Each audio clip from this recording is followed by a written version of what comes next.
1895. This is his most celebrated garden, Sutton Place in Surrey.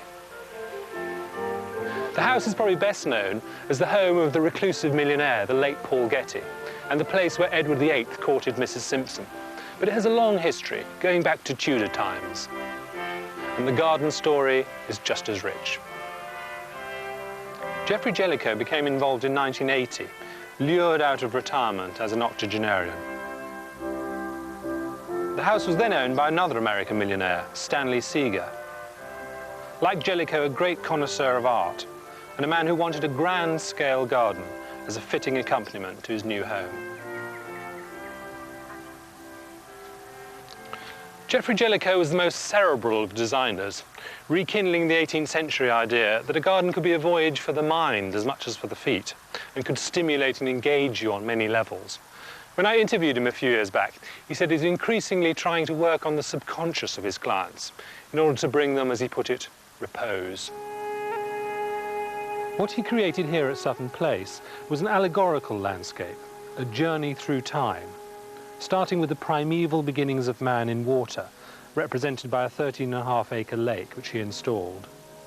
From here, you connect to the spiritual and artistic evolution of man. Jellicoe enjoyed the historical layers that were already here, and the opportunity of adding fresh ones.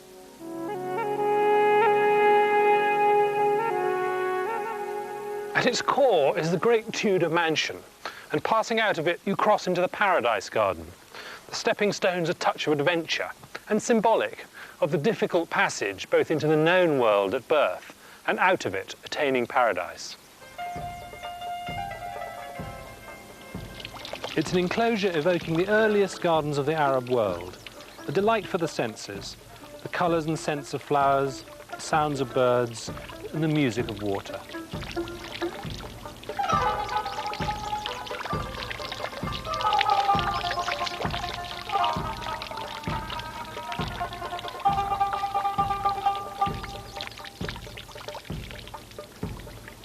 Across the south front of the house, a strong line of design had already been established by a previous owner, Lady Northcliffe, earlier in the century, in the form of a corridor of lawn, framed by yew hedges.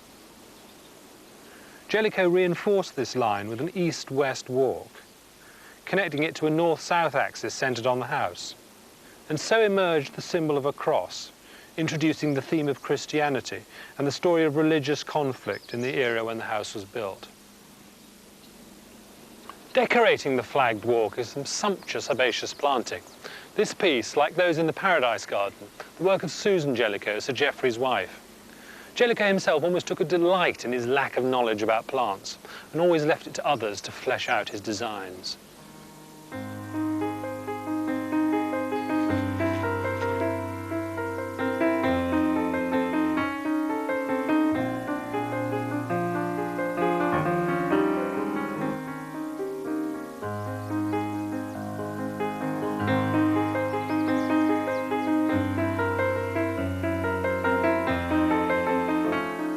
In Sir Geoffrey's swimming pool garden, Susan Jellicoe contributed schemes of blue, gold and moonlight yellow. And again, much of it is still as she planted it back in 1982.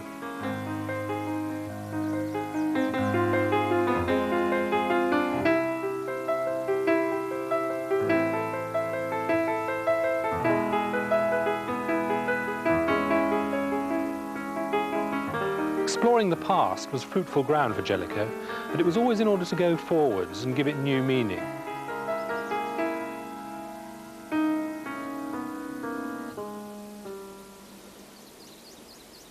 Essentially, he was an artist of his time, and he delighted in modern art, including surrealism.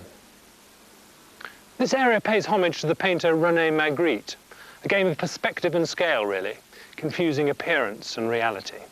Not only the urn's larger than life, but the surrealism extends to the adjoining path, which narrows from 12 foot to just 2, making it seem dramatically longer than it really is. Look back and you'll see how you've been fooled. All this is meant to unsettle you and reinforce the calming influence of the next feature, the culmination of the Jellicoe tour, the marble relief by Ben Nicholson. It's simple squares and circles, evoking the hopes and mysteries of the future, and its reflection floating in the water as if suspended in space.